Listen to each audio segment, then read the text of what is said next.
The First Sheaf by H.R. Wakefield.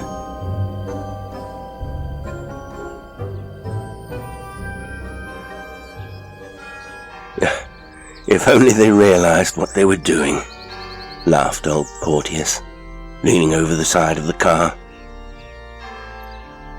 They were a clutter of rustics, cuddling vegetable marrows, cauliflowers, apples, and other stuffs, passing into a village church, some miles south of Birmingham. Humanity has been doing that, performing that rite, since thousands of years before the first syllable of recorded time, I suppose, though not always in quite such a refined manner. And then there are maypoles of all indecorous symbols, and beating the bounds, a particularly interesting survival with, originally, a dual function. First they beat the bounds to scare the devils out, and then they beat the small boys that their tears might propitiate the rain goddess. Such propitiation having been found to be superfluous in this climate, they have ceased to beat the urchins. Great pity, but an admirable example of myth adaptation. Great Britain swarms with such survivals, some as innocuous and bland as this harvest festival, others far more formidable and guarded secrets. At least that was so when I was a boy.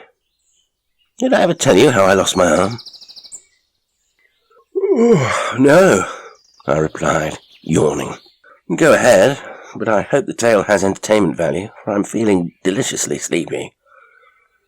Old Porteous leaned back and lit a cigar. He had started his career with £50, and turned this into 7 figures by sheer speculative genius.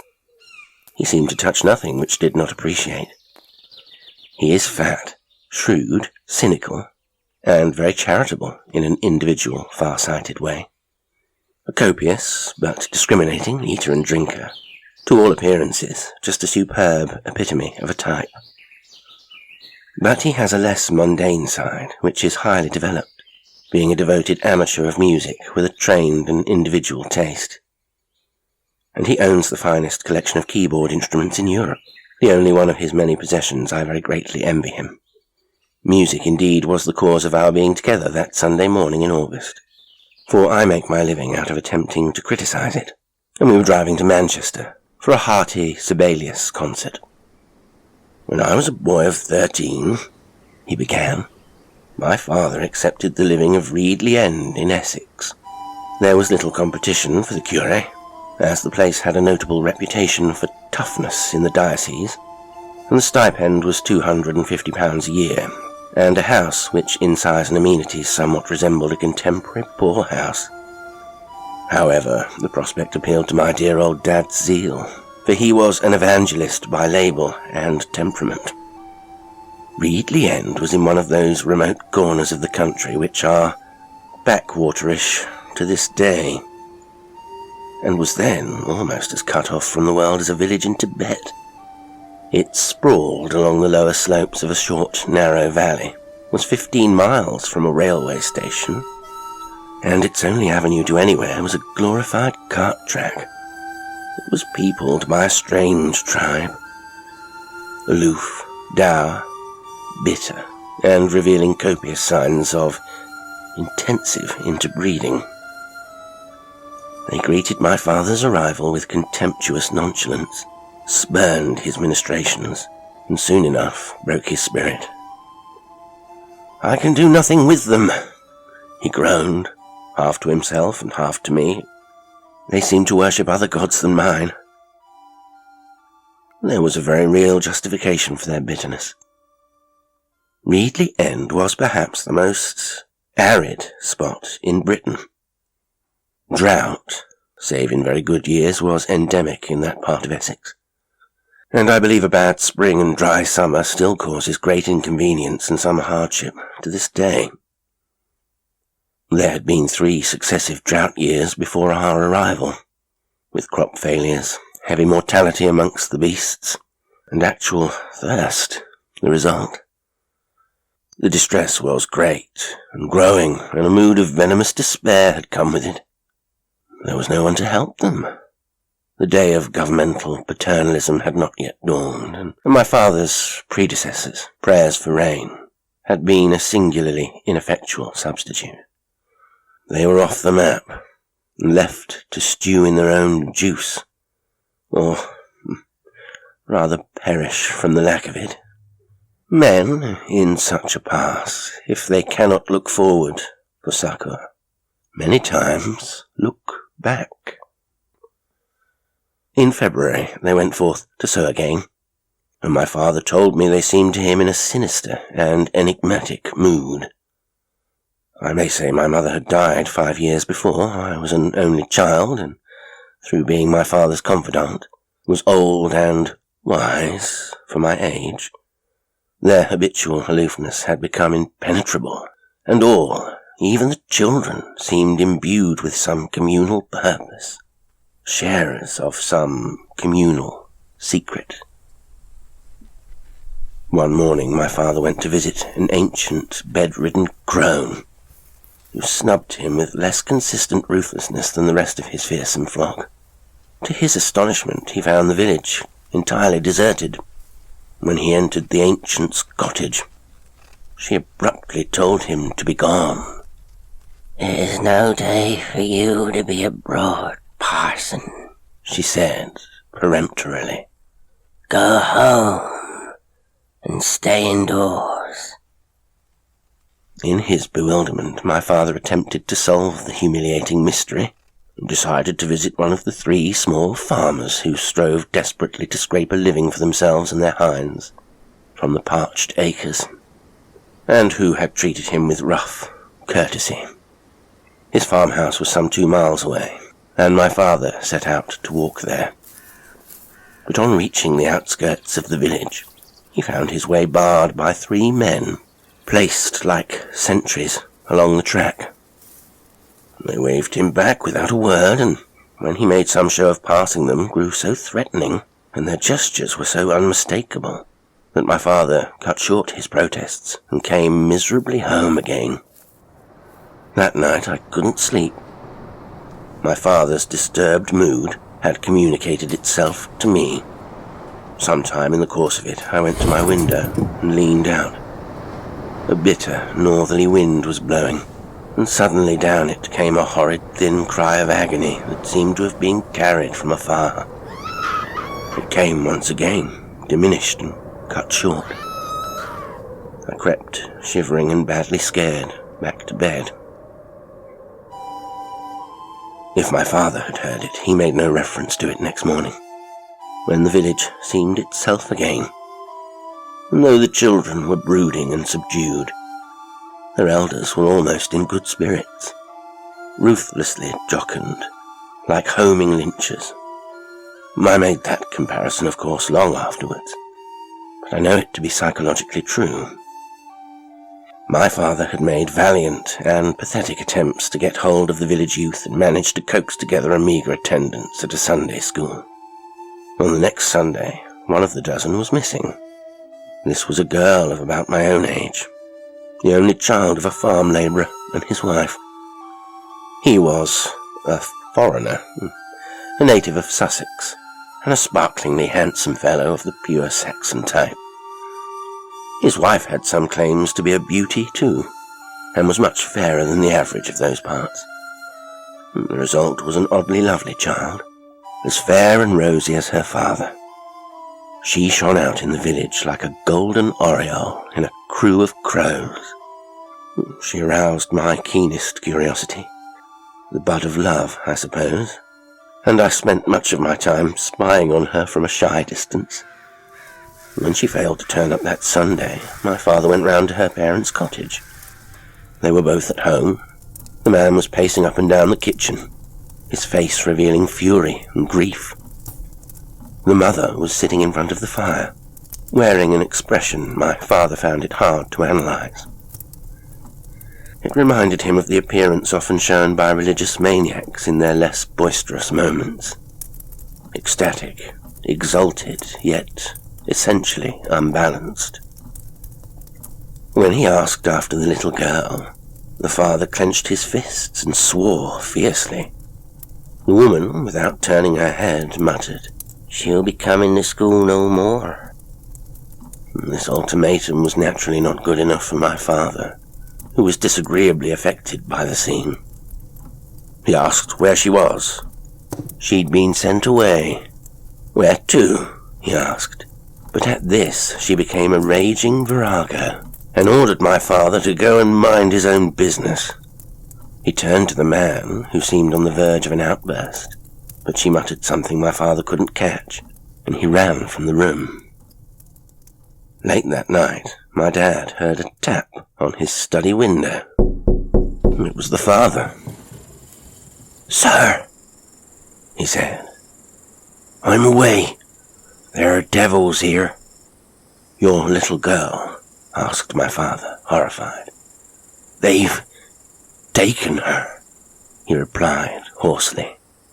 "I don't know why, and I don't know where she's gone, but I know I shan't see her no more. As for my wife, I hate her for what she's done. She says they'll kill me if I try to find her. They'd kill me if they knew I was here." My father implored him to tell him more, promised him sanctuary and protection, but all he said was, "Avenge her, sir," and vanished into the night. Naturally, my father was at a loss what to do. He even enlisted my more than willing aid. But all I succeeded in doing was verifying the agonizing fact that my darling had gone, and in taking a terrific beating from persons unknown one night when I was snooping near the cottage. In the end, my father wrote a confidential letter to the Colchester police, outlining the circumstances. But I suppose his tale was so vague and discreet that, though some inquiries were made by a thick-skulled, pot-bellied constable, nothing whatsoever came of them. My father was a marked man from the moment of this peerless appearance, and audible and impertinent interruptions punctuated his services. Realizing he was beaten, he made up his mind, with many tears and self-reproaches, to resign at the end of the year. The week after the little girl's disappearance, there was a lovely 2 days' rain, and the spring and summer were a farmer's Elysian dream. My father, with pathetic optimism, hoped this copious, if belated answer to his prayers would improve his status with his iron-fleeced flock. Instead, he experienced an unanimous and shattering ostracism. In despair, he wrote to his bishop, but the Episcopal Council was couched in too general and booming terms to be efficacious in converting the denizens of Reedley End. And one day, it was August. The fields shone with a mighty harvest, and it was time to bring it home. The valley divided the cornlands of Reedley into 2 areas tilled against the slight slopes. Those facing north were noticeably less productive than those on the south, and do not concern us. Those southern fields were open and treeless, with one exception, a comparatively small circular field in the very middle of the tilled expanse. This was completely hemmed in by evergreens, yews and holm oaks. Not a single deciduous tree interrupted the dark barrier. And in the centre of this field was a stone pillar, about 8 feet high. I was forced to be by myself for many hours a day, and I spent many of them roaming the countryside and peopling it with the folk of my fancy. The local youth regarded me without enthusiasm, but young blood is thicker than old, and they did not keep me in rigid Coventry, though they were very guarded in their replies to my questions. This circular field stirred an intense curiosity within me, and all my wanderings on the southern slopes seemed to bring me, sooner or later, to its boundaries. Eventually, I summoned up courage to ask a lad who had shown traces of cordiality if the field had a name.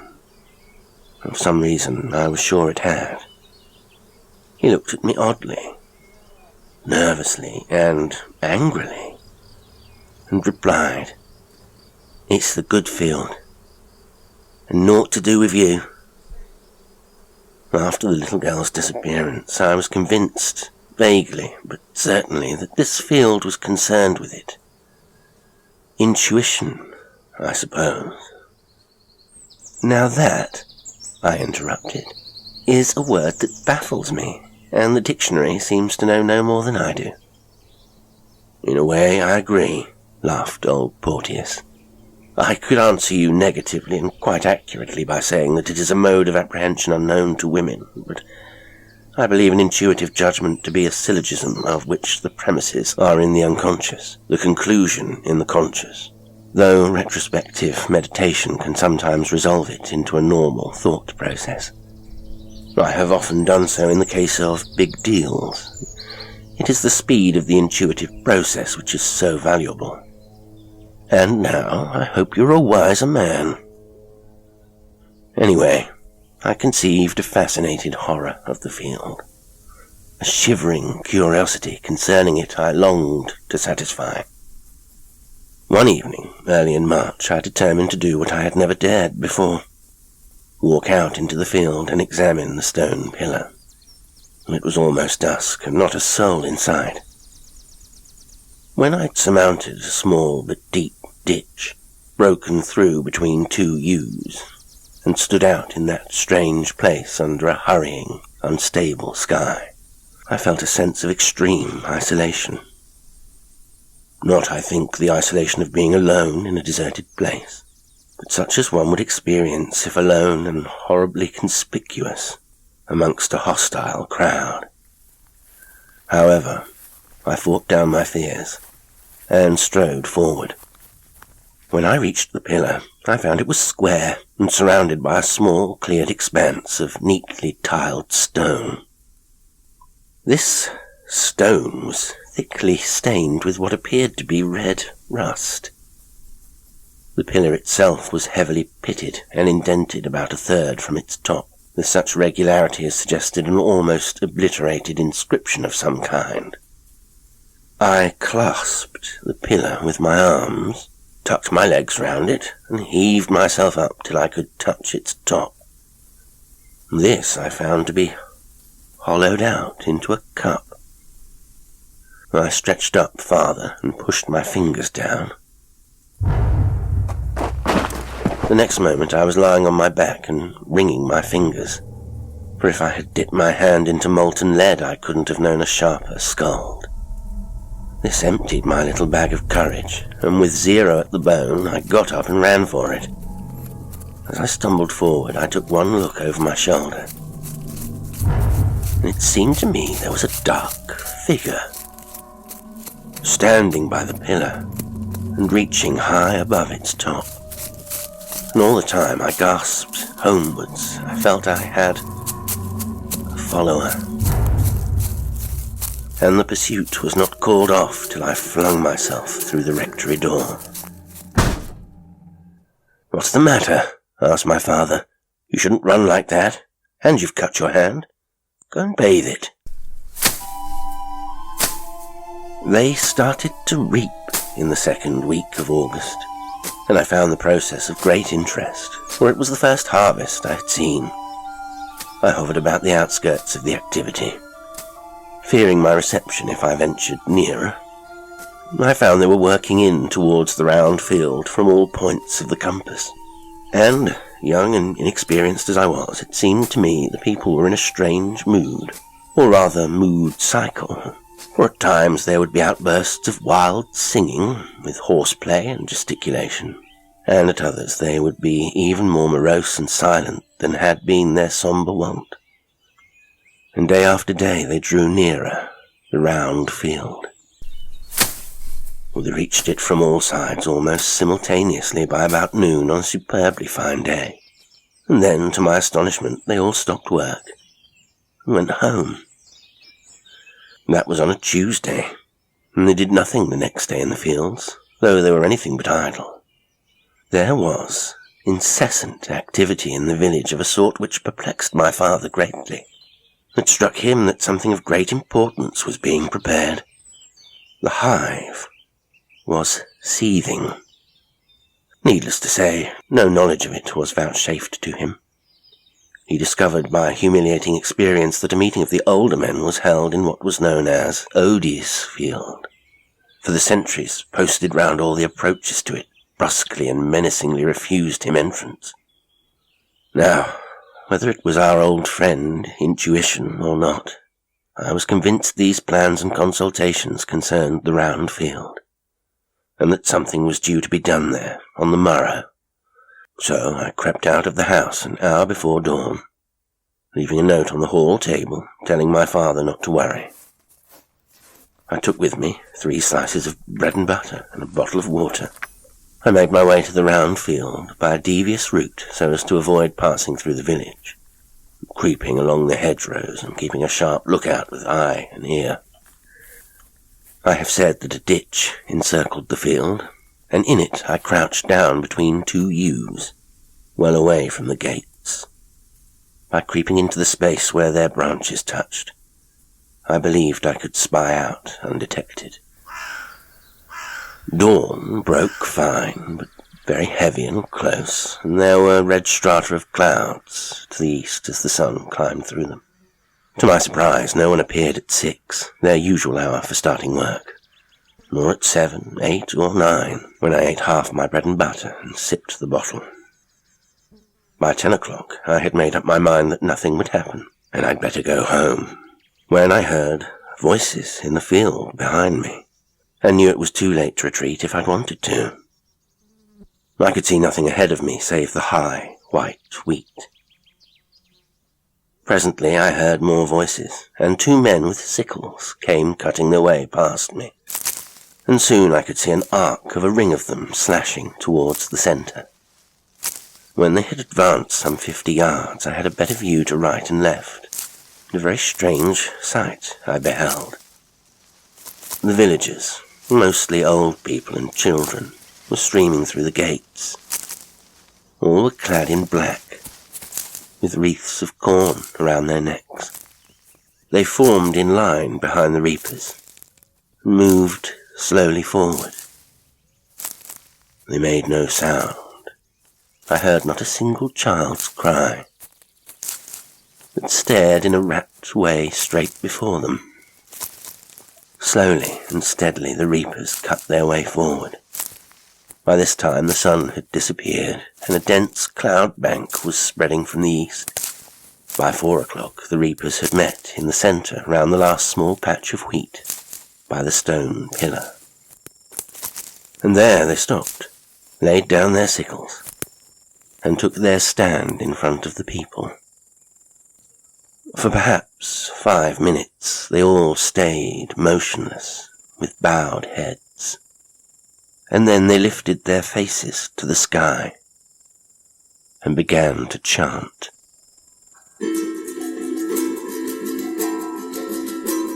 Circle of life, circle of death, it's been the same since men first drew breath.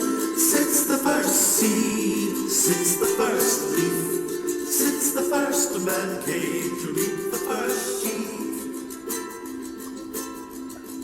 And a very odd song they sang, one which made me shiver beneath the yew branches.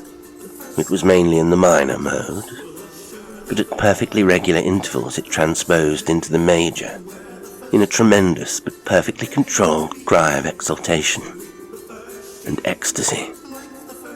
I have heard nothing like it since, though a spiritual I heard once in Georgia faintly reminded me of it, but this was something far more formidable, far more primitive. In fact, it seemed like the oldest song ever sung. The last, fierce, sustained shout of triumph made me tremble with some unnameable emotion, and I longed to be out there shouting with them. When it ended, they all knelt down, save one old, white-bearded man, with a wreath of corn around his brow, who, taking some of the corn in his right hand, raised it above his head and stared into the sky. At once 4 men came forward, and with what seemed like large trowels, began digging with them. The people then rose to their feet, somewhat obstructing my view. But soon the 4 men had finished their work and stood upright. Then the old man stepped out again, and I could see he was holding what appeared to be a short iron bar. With this he pounded the earth for some moments. Then, picking up something, it looked as if he dropped it into a vessel, a dark metal pot, I fancied, and paced to the stone pillar, raised his right arm, and poured the contents into the cup at the pillar's top. At that moment, a terrific flash of lightning cut down from the clouds, and enveloped the pillar in mauve and devilish flame. And there came such a piercing blast of thunder that I fell backwards into the ditch. When I had struggled back, the rain was hurling itself down in such fury that it was bouncing high off the lanes of stiff soil. Dimly through it I could see that all the folk had prostrated themselves once more. But in 2 minutes the thundercloud had run with the squall, and the sun was blazing from a clear sky. The 4 men then bound up the corn in that last patch and placed the sheaf in front of the pillar, after which the old man, leading the people, paced the length of the field, scattering something from the vessel in the manner of one sowing. And he led them out of the gate, and that was the last I saw of them. Now somehow I felt that if they knew I'd been watching them, it would have gone hard with me, so I determined to wait for dusk. I was stiff, cold, and hungry, but I stuck it till the sun went flaming down and the loveliest afterglow I ever remember had faded. While I waited there, a resolve had been forming in my mind. I had the most intense desire to know what the old man had dropped in the hollow on the pillar. And curiosity is in all animals the strongest foe of fear. Every moment that emotion grew more compelling, and when at last it was just not dark, it became overmastering. I stumbled across as fast as I could to the pillar, looking neither to right nor left, clambered up, and thrust down my hand. I could feel small pieces of what might have been wood, and then it was as if my forefinger was caught and gripped. The most agonizing pain shot up my arm and through my body. I fell to the ground and shook my hand wildly to free my finger from that which held it. In the end, it clattered down beside me and splintered on the stone, and then the blood streamed from my finger, which had been punctured to the bone. Somehow I struggled home, leaving a trail of blood behind me.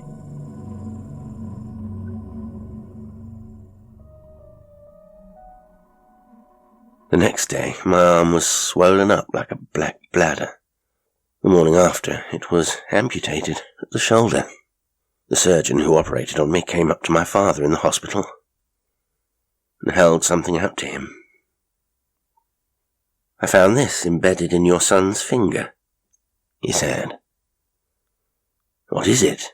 asked my father. "A child's tooth," he replied. "I suppose he's been fighting someone with a very dirty mouth." "And that's why," said old Porteous, "though I have none of my own, I have ever since shown the greatest respect to the gods of others."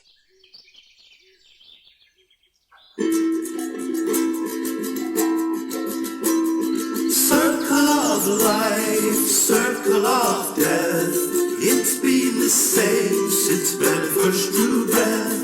Since the first seed, since the first leaf, since the first man came to reap the first sheaf. Like the first cut that drew. Today's story was The First Sheaf by H.R. Wakefield. It was read by Jasper L'Estrange. Thank you ever so much for listening. And until next time, sweet dreams.